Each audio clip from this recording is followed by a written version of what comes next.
Hai, balik lagi dengan Febrianti Resti Kayuni, NIM 859866386 di Praktikum IP. Pembahasan pertama yaitu modul 3 makanan, KP1 jenis zat dalam makanan, pengelompokan bahan makanan, pengelompokan sayuran, membuat menu makanan 4 sehat 5 sempurna. Yuk kita bahas satu persatu. Nutrisi adalah proses di mana tubuh kita memanfaatkan makanan untuk pertumbuhan, pemeliharaan, dan perbaikan jaringan. Nutrisi yang baik sangat penting untuk fungsi tubuh yang optimal. Untuk nutrisi makro itu sendiri terdiri dari karbohidrat, protein, lemak, dan air. Sedangkan nutrisi mikro yaitu vitamin dan mineral.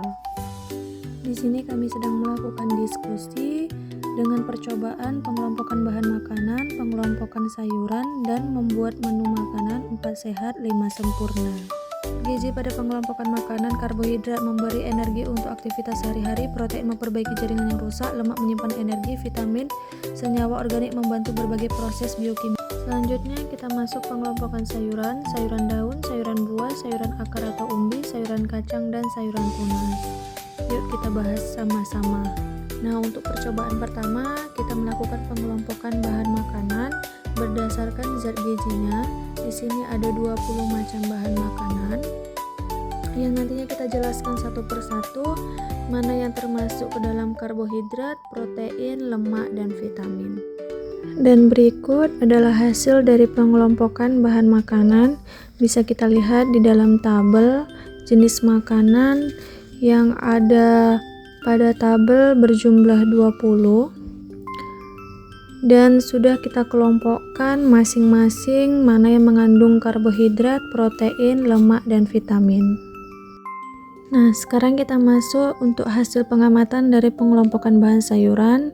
Kita lihat dari tabel di atas yang sudah kami susun, yaitu bayam termasuk sayuran daun, genjer sayuran daun, kacang panjang sayur kacang-kacangan, jantung pisang sayuran buah, jeruk lemon sayuran buah, ubi jalar sayuran akar atau umbi, wortel sayuran umbi, kentang sayuran umbi, buncis sayuran kacang-kacangan, bawang merah sayuran umbi atau akar, bawang putih sayuran umbi atau akar, kecambah sayur daun, sawi sayur daun, tomat sayuran buah, terong sayuran buah, rebung sayuran tunas, cabai sayuran buah, seledri sayuran daun, daun bawang sayuran daun.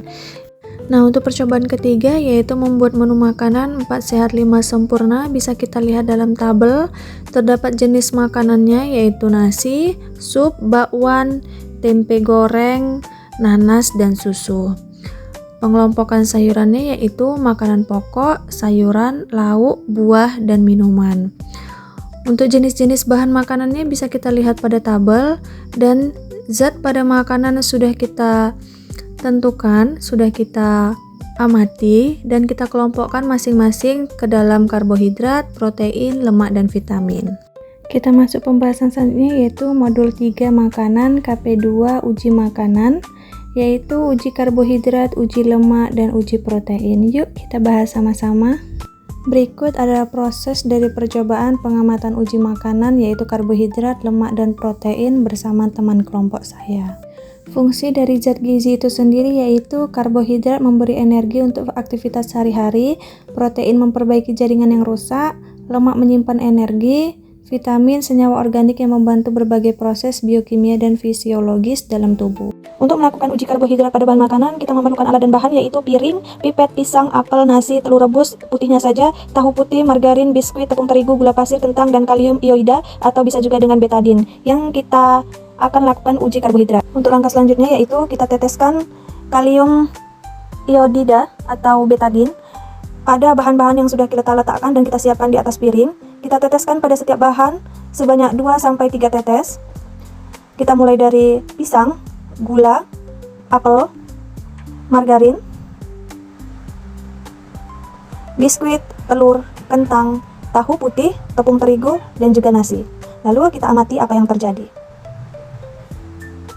Setelah menunggu beberapa saat, selanjutnya di sini kami melakukan pengamatan pada bahan yang sudah kami tetesi oleh betadin tadi. Apa yang terjadi? Jika perubahan warna terjadi, maka bahan tersebut mengandung karbohidrat. Jika warna tetap atau tidak berubah, maka berarti bahan tersebut tidak mengandung karbohidrat. Di sini kami melakukan pengamatan Dan kami mencatat pada lembar kerja yang ada di belakang modul yang nantinya akan kami pindahkan di dalam laporan praktikum IPA.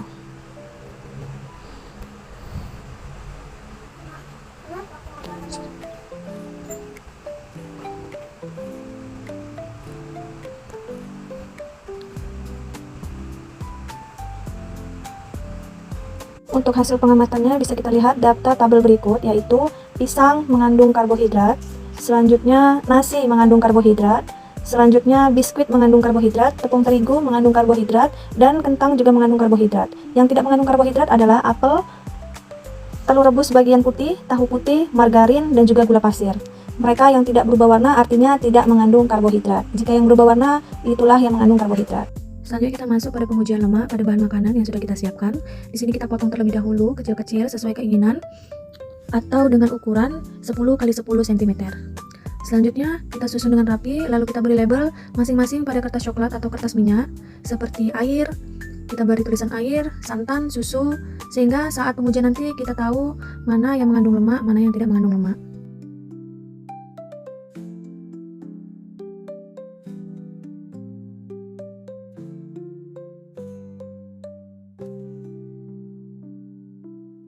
Hal yang kita lakukan selanjutnya yaitu meletakkan semua bahan yang sudah kita sediakan ke dalam kertas coklat atau kertas minyak sebagai uji lemak.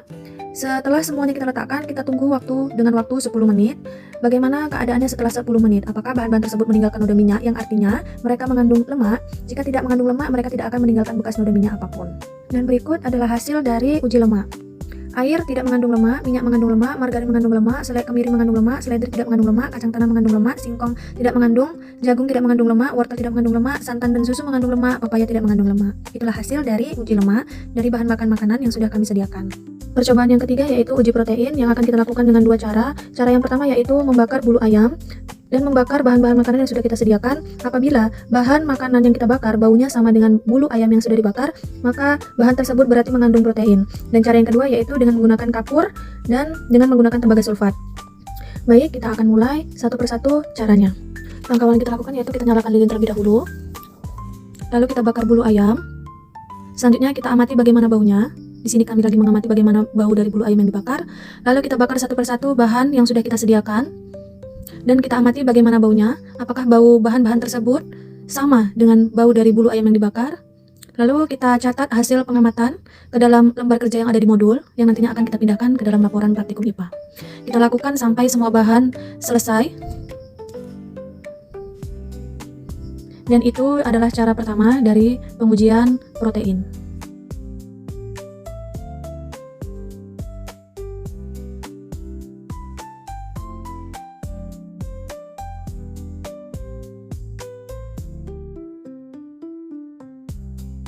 Selanjutnya kita pakai cara yang kedua. Setelah kita susun semua bahan dan kita beri label, lalu langkah pertama kita uji dulu dengan kapur sirih. Kita berikan larutan 2-3 tetes pada seluruh bahan. Untuk langkah yang pertama,